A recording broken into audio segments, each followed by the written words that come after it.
All right, hello YouTube, and welcome back to my review of the 2023 Scrabble Players Championship. This time I'm bringing you round 3 of 28, and my goodness, is this a game worth talking about. So in the previous 2 rounds, I played Mark Miller and Daryl Day. Uh, both games are very close until Mark Miller made a word knowledge mistake, trying to maximize his chances of winning the game.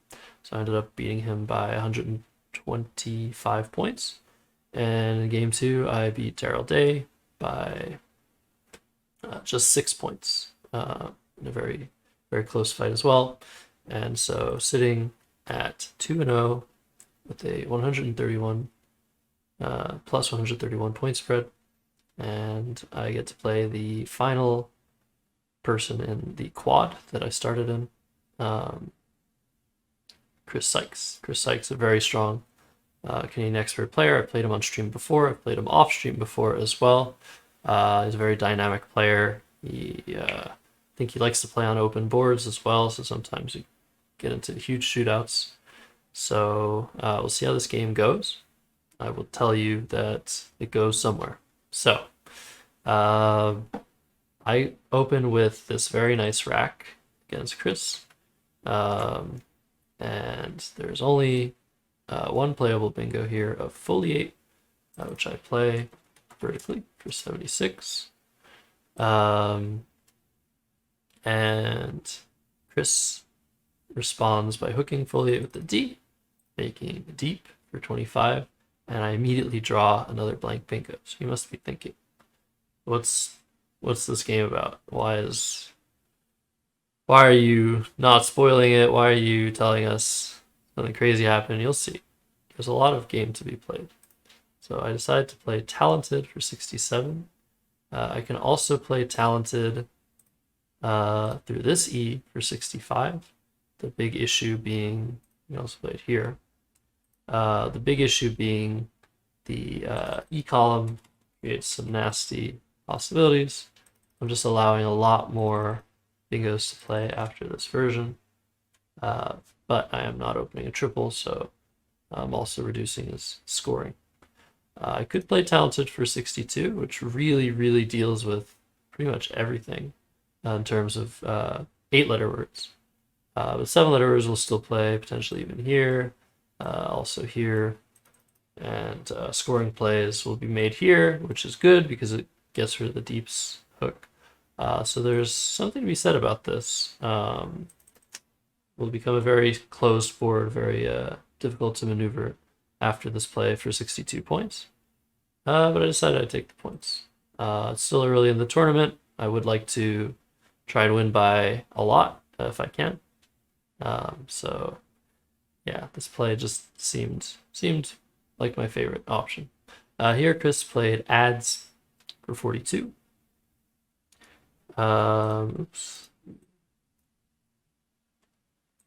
Bring up the right game here.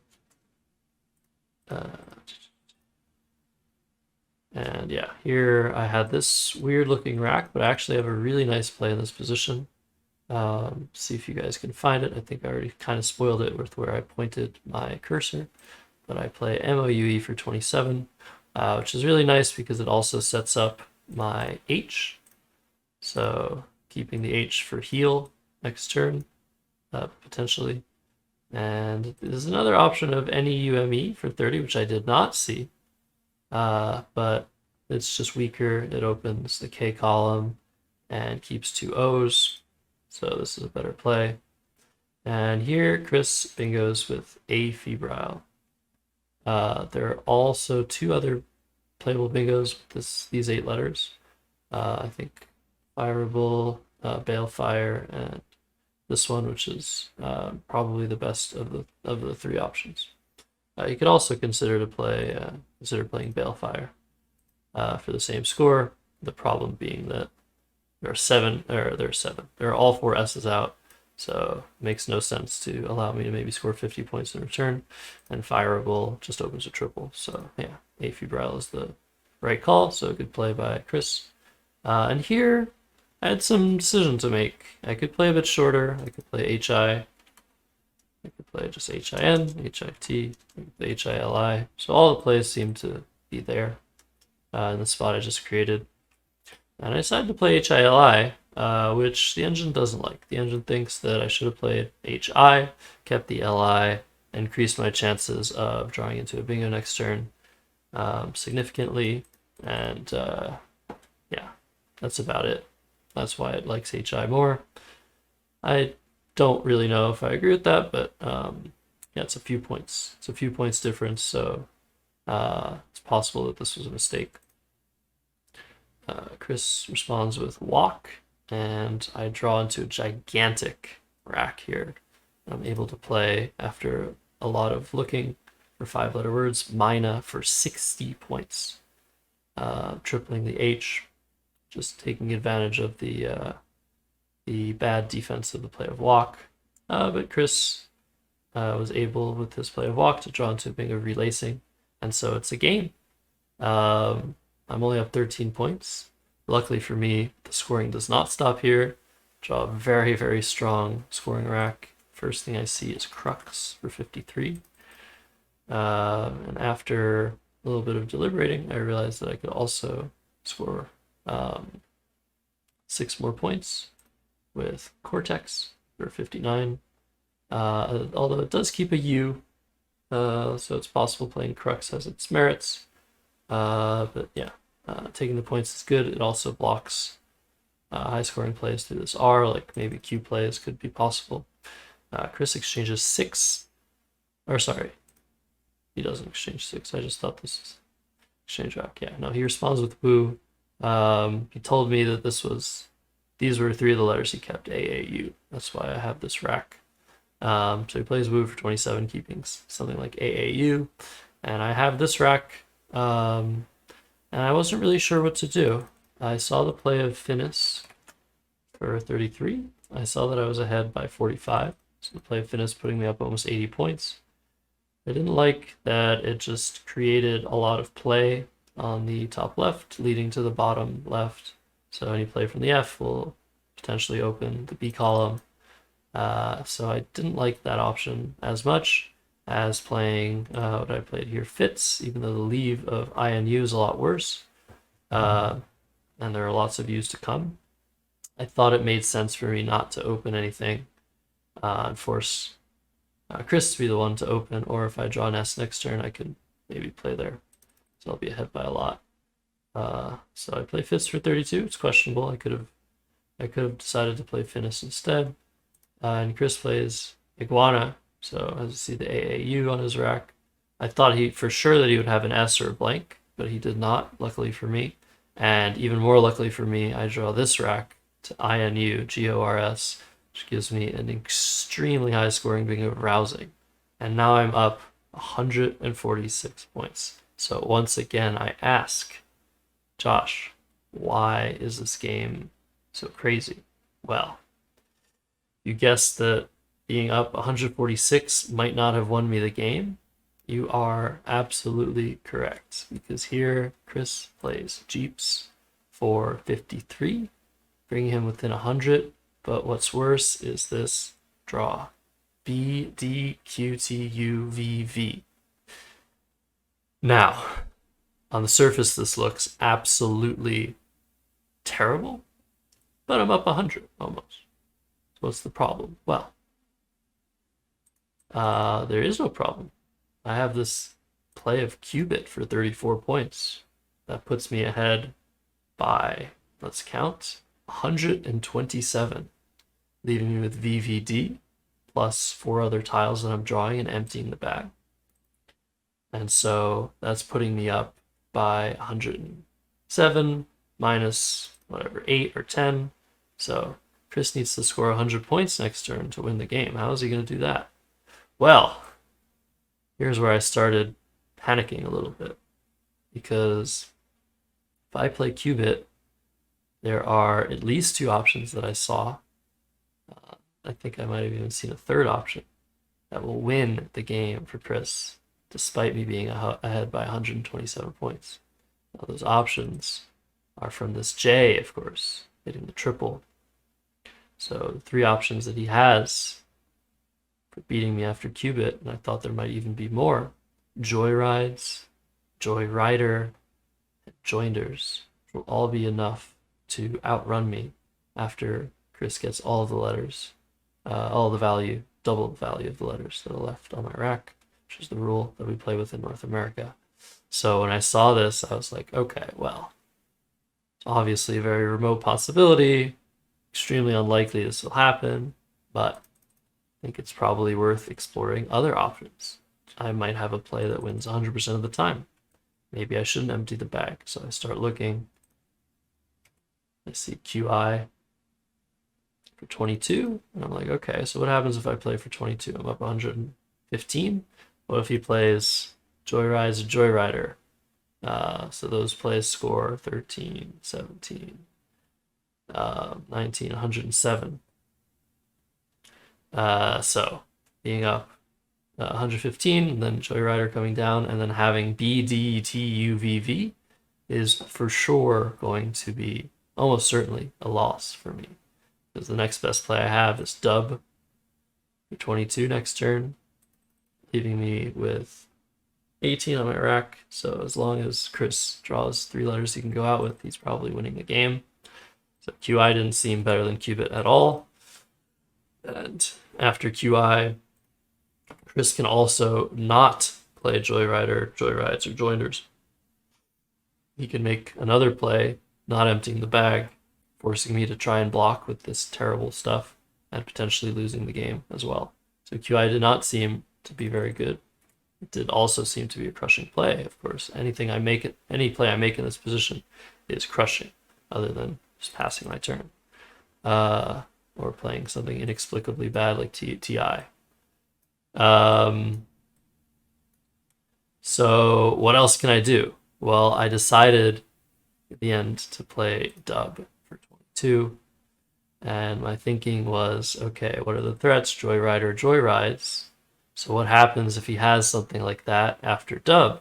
What's the difference? The difference is this A. I will be drawing this A 3 and 4 times if Christopher has Joinders, Joyrider, or Joyrides. And if I draw this A, I get to play QAT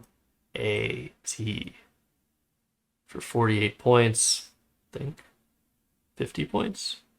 50 points, which should be more than enough to win the game, even though I'm keeping 2 Vs on my rack. So that was my thinking with Dub. And I thought, okay, well, if I can now win after the threats that are killing me after Cubit, that has to be a better play, right? And I was like, well, maybe not. It's possible there's some one-tile play that Chris could make that blocks me, opens a new lane, and threatens same ideas. I was like, okay, well, that's possible. Seems really unlikely, and he would have to make that play and find that play. So it just seemed way better practically to play Dub, and even potentially better to win the game more often, even though keeping QTVV is probably terrible for me all the times that Chris does not have any bingos, because I'm preventing myself from scoring with Cubit. So it's a bad play for spread a lot of the time. And that was what I was pausing in this turn after seeing Dub, and pausing to consider, okay, well, it's round 3. Should I still be playing to maximize my spread? Because the problem with Dub is I'm not going to be losing all that often, but Chris can make a fishing play and bingo out rather than having to have a bingo immediately to close the gap. So I opted to play Dub in the end because I was like, well, it just seems like a better option. And if just so happens that Chris has one of the disaster racks, it's going to be hard to recover mentally from that. So at least I'm giving myself 3/4 chance of drawing an A and hopefully being able to weather the storm. So that's it, right? Just weird decision playing dub over Cubit. I thought it was wise. And here Chris plays Padrones, and I play Tyro, which is apparently my best play. It's the only thing I can do. Chris goes out PI and IF, so I avoid drawing the eye, sadly. And I win 488 to 461 after he gets 38 points from my rack QLVV. But it's not over. That's not why I'm showing you this game. That's not why I'm hyping it up so much. Of course, it was a pretty improbable comeback. Chris ended up closing the gap to where he was only losing by 27. But if we think about exactly how I can lose after the plays of Cubit or Dub, come to a significantly insane conclusion that what happened in this game was potentially the most unlikely comeback scenario I have ever witnessed in my Scrabble days. And it didn't happen, but it should have. If we go back to Dub and this rack of ADENORS, first we see the options of Pandoras and Padrones will not win Chris the game. They will come up short. But there is a play in this position that gives Chris a 1 in 8 chance of winning the game. So if you can spot this play, now that I've told you it's there, you are an incredible Scrabble player. And I hope you're playing, and I hope I get to see your strategic mastery in action. So let's back up. After I did a ton of engine analysis in this position, the conclusion was that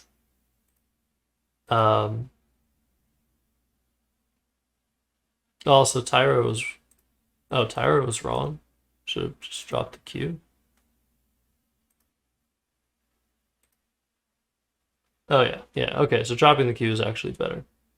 Tyro scored more, but left me with more points. Yeah, never mind. Okay, sorry, back up. Go back to this position where I played Dub instead of Cubit. After exhaustive engine analysis, the play of Cubit wins 1,303 times. Sorry, the play of Cubit wins 1,300 out of 1,320 scenarios. So there are 20 scenarios in 1,320 possibilities that I will lose the game. And those scenarios are just Joyrides, Joyrider, and Joinders. So the reason it's 20 scenarios in 1320 that I lose, so there are 2 R's. So Chris can have a rack with Joyrides or Joinders with one of these R's and with the second one as well. So it makes it a bit likelier. So that's how the math works there. So that's the winning chances. So 1,300 and 1,320 of Cubit. And the winning chances after Dub are 1,301 out of 1,320. And I'm not joking. And the reason for that, there are 2 scenarios where Dub ties. And I wish I had those scenarios in mind, but you guys gotta trust me. Okay. I might make another video on this. But 1,301 out of 1,320 after Dub, I win the game. And 1,302 in 1,320 times, the game is tied. I think the game ties. I'm trying to remember it now. I think I tie with Chris.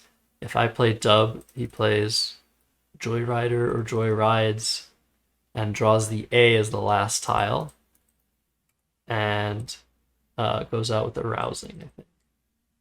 I think those are the tying scenarios.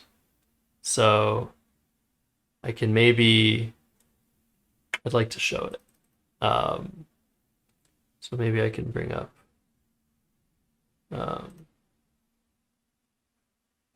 oh wow, just noticed that the top of my screen is a bit funky looking.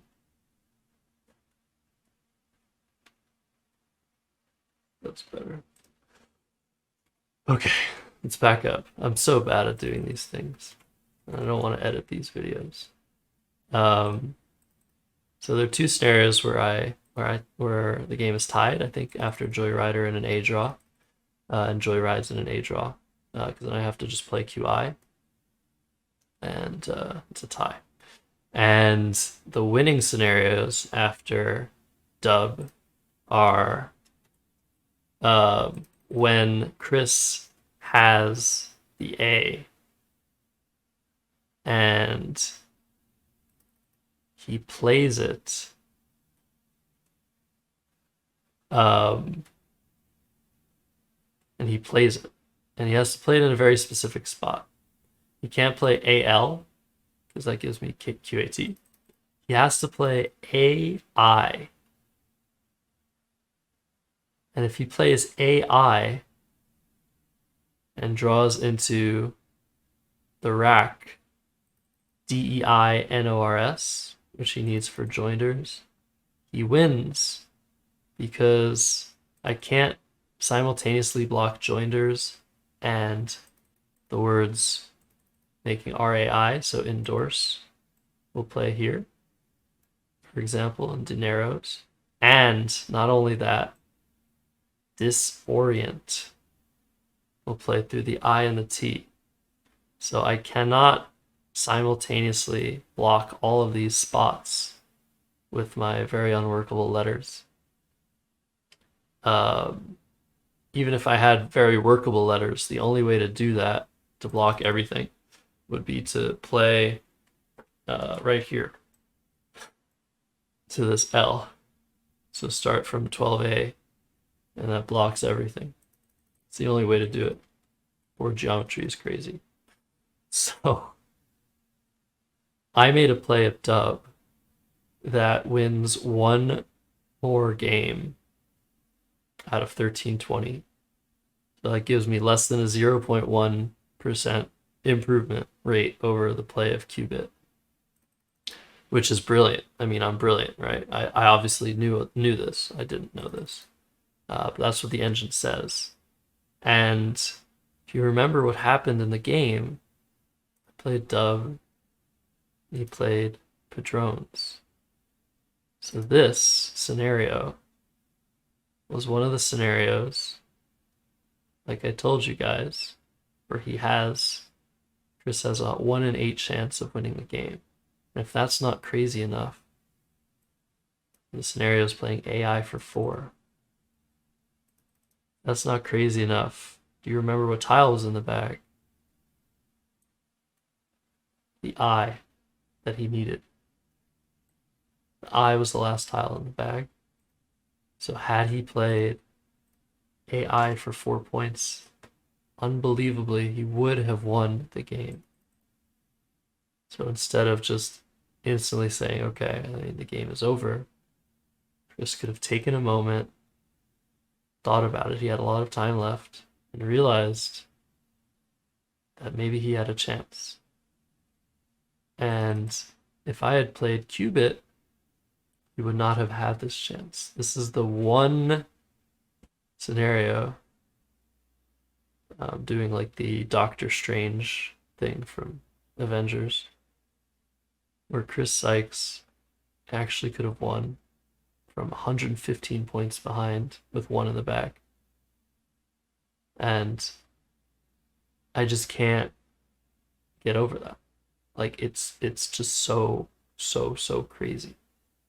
And of course I am so lucky that this didn't happen and I was able to come away with the win here. Because, I mean, in every sense of the word, I made the right play. It's better practical play, especially for this reason, where Chris actually had a winning chance that he forwent. But also because it actually does brute force win ever so slightly more. So sorry if that was a lot of not as good as explaining these things as Mac Miller is. But me and Mac were freaking out when we found this out. We were talking about this game because I really wanted to know. I really wanted to analyze this position of Qubit to see if there was something that won all games. Turns out there's no play here that wins every time. The best thing I can do is dub very, very, very, very, very, very slightly better than Qubit. If both players play optimally. So that's the game. I ended up winning 488 to 461. I could have lost. Maybe he should have lost. I don't know. Yeah, highlight might have been the mistake that I made this game to put myself in a scenario where I could actually lose. Maybe I should have played Finis. Who knows? That was just, yeah, it was just pretty crazy. I mean, I had no idea what I was going to get into when I started to analyze this game. And especially over the board, I was just like, okay, wow. Could have had something that beat me. I didn't think for 1 second that with the rack that Chris had that he had a chance. So there you go. Scrabble's a crazy, crazy, crazy game. Beautiful game. There's just never-ending complications. And after this game, my record was 3-0, plus 158 by the skin of my teeth. And let's show you guys a picture of the final board. Here we go. Nice red tiles, VVLQ, final 4 letters, and a remarkable pre-endgame position I don't think I'll see the likes of for potentially the rest of my life. Imagine that. A 17 in 1320 scenario. Maybe slightly higher. I feel like you can maybe gather. I don't think you can gather any information from the play of Jeeps. I think you just play Jeeps with whatever you have. So yeah, I think it was just really just that unlikely in that one scenario basically occurred. 0 in 200 or something. Or the 1 in 200. Is that what it was? Yeah. Anyways. Anything that happens in Scrabble is extremely unlikely. Like opening with Foliate and then the play of Deep. Those 2 plays. Even those 2 plays being possible, the likelihood of that is infinitesimal. But sometimes, just based on potential results of the game, just things are just extremely wild, and that one chance actually comes to be. So that's round 3. I'll bring you guys rounds 4 and potentially rounds 5 and 6. I don't know how I'm going to be doing this tomorrow. And as always, thanks for watching. Please make sure you subscribe if you like this video. Do all this fun stuff. And let me know if there's anything that you think I was missing in my analysis, because probably was. All right. Goodbye. Okay, Josh from the future here. Just want to show you guys how I lose this game. So after the play of Qubit, there are 3 ways for me to lose. totaling up 20 out of 1320. So Joyrides, I lose by 8. Joyrider, I lose by 8. Joinders, because I am stuck with the Y as well, I lose by 5 points. And the bag's empty, so yeah, the bingo ends the game. And these are the only scenarios that I lose in. Now, the Joinders scenario works with either of the two R's that are unseen. So it's doubly likely. Same with Joyrides. Joyrider, unfortunately, uses both R's, so it can only occur once. Now, the same thing could happen after Joyrides. Sorry, after Dub. After Dub, you could play Joyrides and leave the A in the bag. So the last tile is the A, and that's it. I can't do anything. The best I can do is QI, and with his A, he will go here with Arousing, and he will win by 3. And of course, the same thing applies with Joyrider.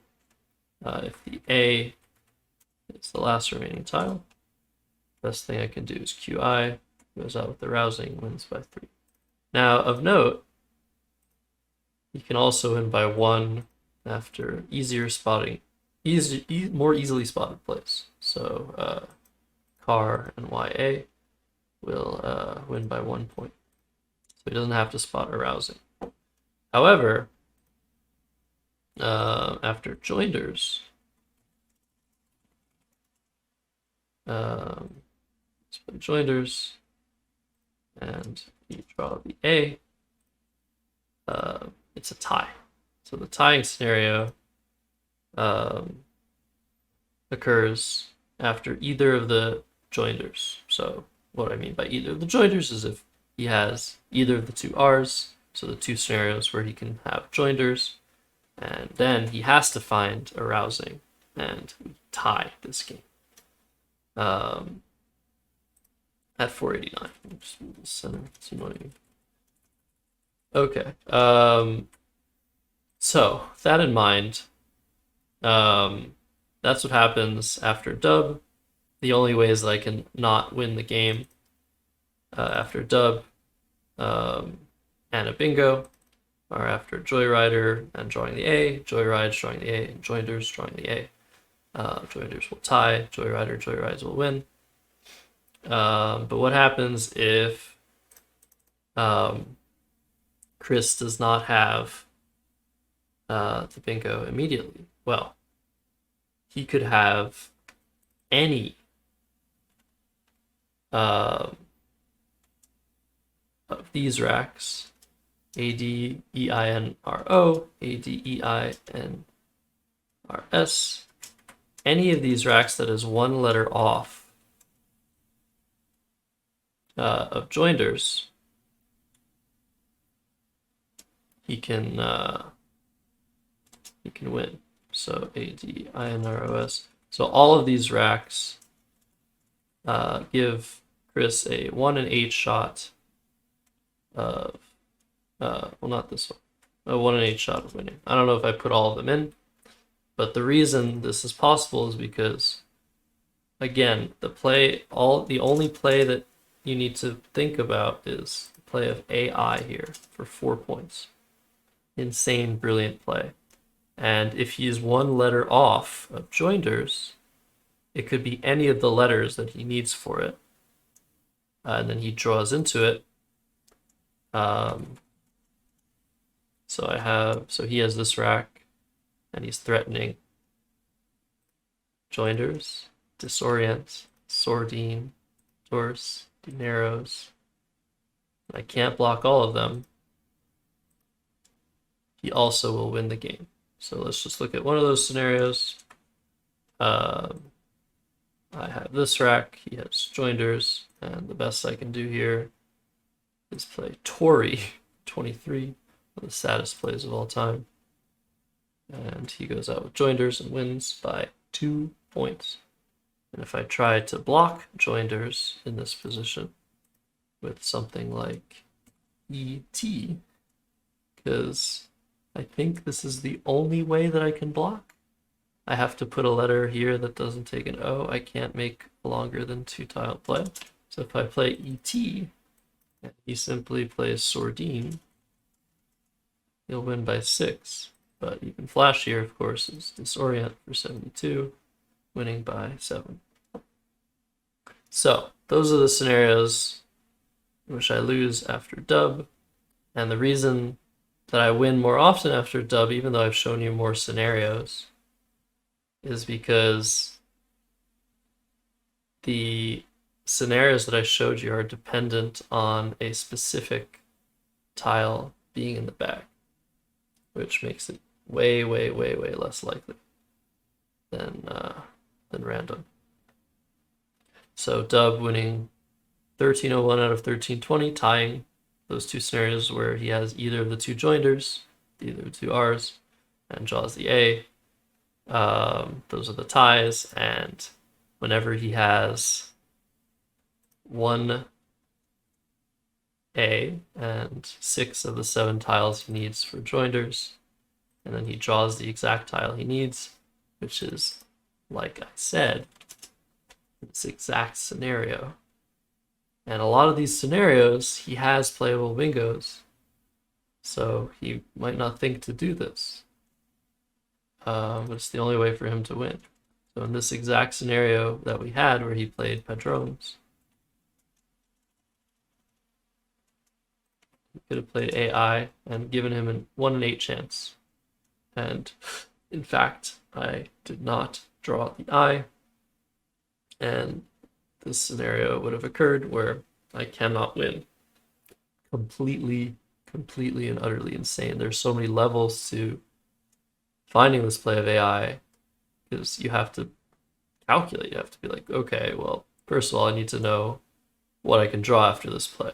So you have to know that you're going for joinders, but that's not enough. Like, what if he blocks joinders? You have to see that you're still the exact rack that I have that he needs me to have is not good enough. I can't adequately block joinders and outrun him, which is completely insane.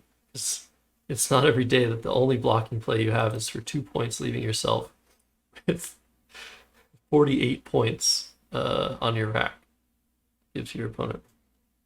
So you have to see all of that to find the win with this rack of Pandoras. And it's just so insane that it actually happened. So that is why dub is the play that will haunt me for the rest of my life. It's potentially the most accurate play I've ever made, giving me 1 out of 1320, or 2 if you count the ties as half a win, better chance in a pre-end game to win the game. So potentially my most brilliant move ever could have just cost me the game in the exact scenario that occurred. So I thought I would add this to the video. I know now the video is approaching the 40-minute mark, but I hope that shed some light into the insanity that was this game against Chris Sykes that I ended up winning despite having a losing position based on the letters I had and possibilities that he had. All right, that's it for me. Let's go back to this. Can I show this game? There we go. Back to this crazy board. I'll probably remember this game for the rest of my life. Maybe you won't, but maybe you will. It's just immortal game. I find this is an immortal game. The game ended in 20 turns, also very few turns, 10 turns each. Okay, see you guys next time. Goodbye.